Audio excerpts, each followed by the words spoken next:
नमस्कार। बिहार में नई सरकार बनी है और सरकार बनते ही सबसे ज्यादा जिस शब्द का प्रचार हुआ वह था सुशासन। कहा गया अब भ्रष्टाचार पर जीरो टॉलरेंस होगा, अब सिस्टम में ईमानदारी की लकीरें खींची जाएगी और अब जनता के पैसे पर कोई हाथ डालने की हिम्मत नहीं करेगा। लेकिन आज भोजपुर से आई यह खबर सरकार के इन तमाम दावों पर सिर्फ सवाल नहीं उठाती बल्कि उन्हें कटघरे में खड़ा कर देती है। सरकारी दफ्तर, सरकारी काउंटर, सरकारी रसीद और फिर भी 69 लाख रुपए से ज्यादा का गबन। सवाल सीधा है, अगर सरकारी दफ्तर ही सुरक्षित नहीं है तो जनता अपना पैसा किसके भरोसे छोड़े। अगर एक काउंटर से लाखों रुपए गायब हो जाते हैं और महीनों तक किसी को भनक तक नहीं लगती तो इसे लापरवाही कहेंगे या फिर सिस्टम की मिलीभगत। आज हम बात करेंगे भोजपुर जिला परिवहन कार्यालय के उस गबन का जो सिर्फ एक कर्मचारी की करतूत नहीं बल्कि पूरे सिस्टम की नाकामी का बात है। तो सवाल है, जीरो टॉलरेंस सिर्फ नारा या फिर जमीन पर पूरी तरह फेल? आइए देखते हैं इस रिपोर्ट को। भोजपुर जिला परिवहन कार्यालय, जहां हर दिन वाहन मालिक टैक्स चुकाते हैं, जहां हर रसीद सरकार के खजाने में जाने का भरोसा देती है, वहीं से 69,11,698 रुपए का गबन सामने आया है। यह कोई मामूली रकम नहीं है, यह जनता का पैसा है और यह पैसा सरकारी दफ्तर के भीतर से गायब हुआ है।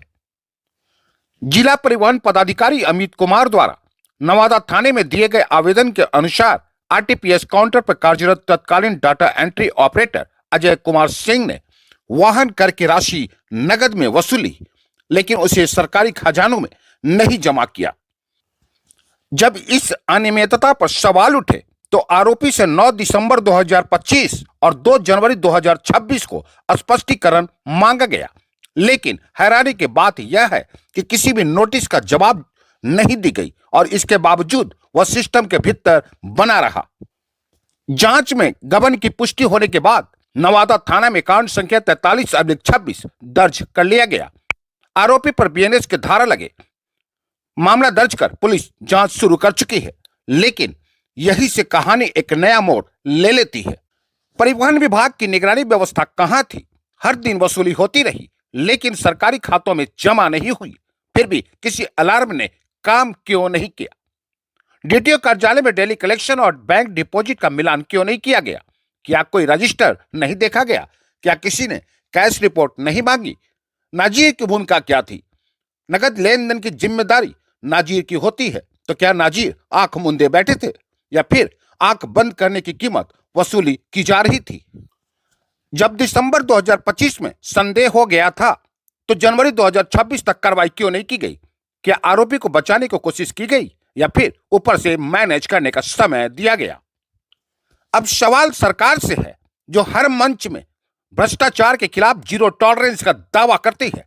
क्या जीरो टॉलरेंस सिर्फ भाषणों तक सीमित है?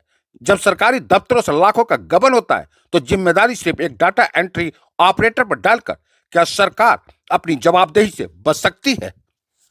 क्या यह मामला एक छोटी कर्मचारी बड़ा घोटाला और सिस्टम क्लीन चिट वाली पुरानी स्क्रिप्ट का हिस्सा बन जाएगा?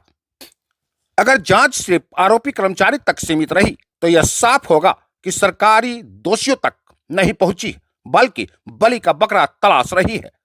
क्या इस मामले में डीटीओ कार्यालय का आंतरिक ऑडिट रिपोर्ट सार्वजनिक होगी? पिछले महीनों की टैक्स वसूली की स्वतंत्र जांच होगी? विभागीय अधिकारियों पर भी एफआईआर दर्ज किया जाएगा? आज सवाल सिर्फ 69 लाख रुपए का नहीं है, आज सवाल है जनता के पैसे का सुरक्षा का। अगर सरकार दफ्तर में बैठा सिस्टम ही जनता का जेब काटने लगे तो भरोसा किस पर किया जाएगा? अब देखना यह होगा कि भोजपुर परिवहन गबन मामला सिर्फ एक फाइल बनेगा या फिर पूरे सिस्टम की सफाई की शुरुआत। क्योंकि अगर यहां भी बड़े अफसर बच गए तो मान लीजिए जीरो टॉलरेंस सिर्फ एक नारा है और सुशासन सिर्फ पोस्टर पर लिखा शब्द। ये है एपी न्यूज नेटवर्क और आप देख रहे हैं आखिर प्रहरी, खबरों की पड़ताल तह तक।